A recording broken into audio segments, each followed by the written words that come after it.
Hello, this is Travis Johnson with LaRouche TV. I'm here in Seattle, Washington. I'm with congressional candidate Dave Christie, who is part of the slate of 6 LaRouche Democrats running across the nation.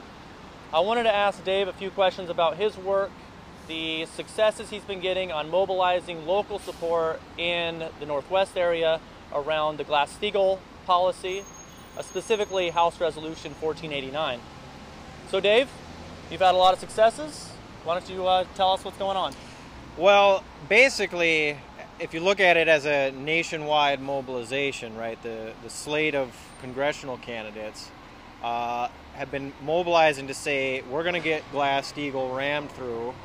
This is not a partisan issue. In fact, we're mobilizing to bring people out of the partisan politics, to rise above the parties, get out of the club rules, as LaRouche has described, and fight for the constitutional principles, right? So there's been a nationwide mobilization led by the slate of LaRouche Democrats, mobilizing labor, relevant institutional support, city councils, so forth, to mobilize and push Congress to get the Glass Steagall resolution that's now 2 bills in the House.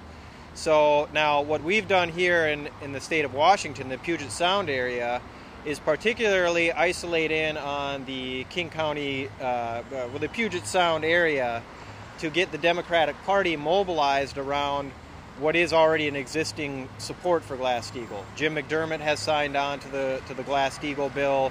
Jay Inslee, Maria Cantwell, of course, in 2009 did put forward a Glass Steagall resolution that was shot down by Obama and his henchmen.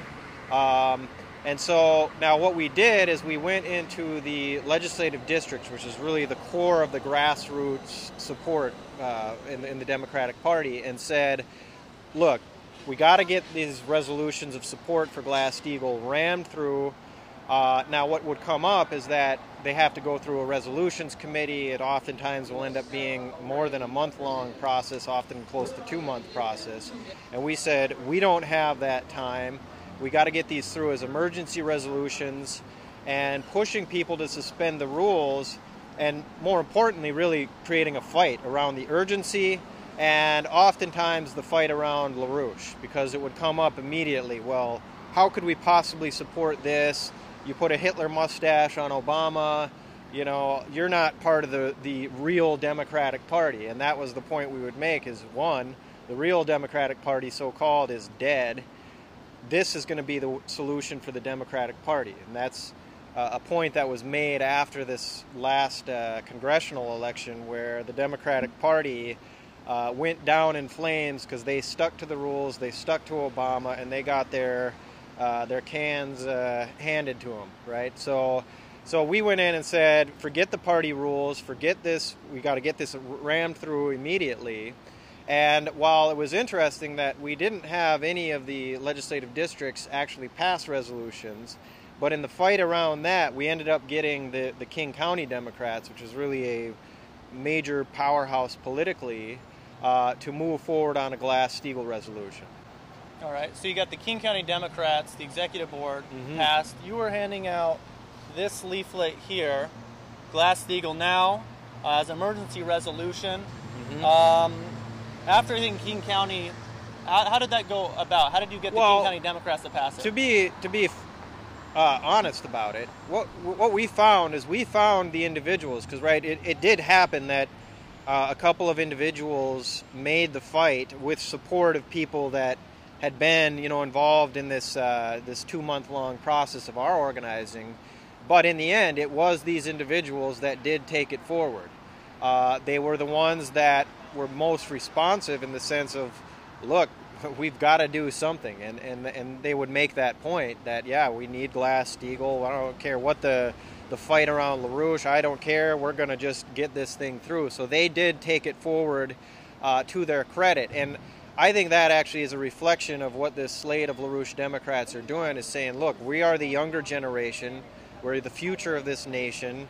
We're going to be the catalytic factor to find those people that are actually alive and still want to fight to move. And so So that's, I would say, we acted as the catalytic factor, found the individuals who still want to fight on principle, and they took it forward on that. All right. And to conclude, people are watching this right now. What can you tell them that they can do to continue this momentum and where they are at? And also, what do you foresee coming up in in the immediate with this with your mobilizing? Mm-hmm. Well, one, contribute. Obviously, money. We need money to do this. We need your time. But join this slate as a slate, right? It's not any local, me running for Congress, as in I get into Congress and 1 out of 435 is going to change anything. But mobilize with this national slate as not elect us in 2012, but fight now for your nation.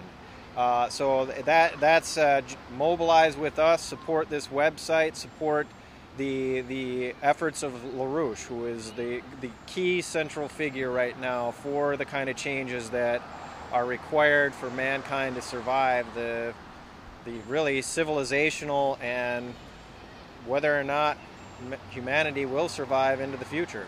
We have to take on those issues of the immortality of our species, and that's we're tackling those issues.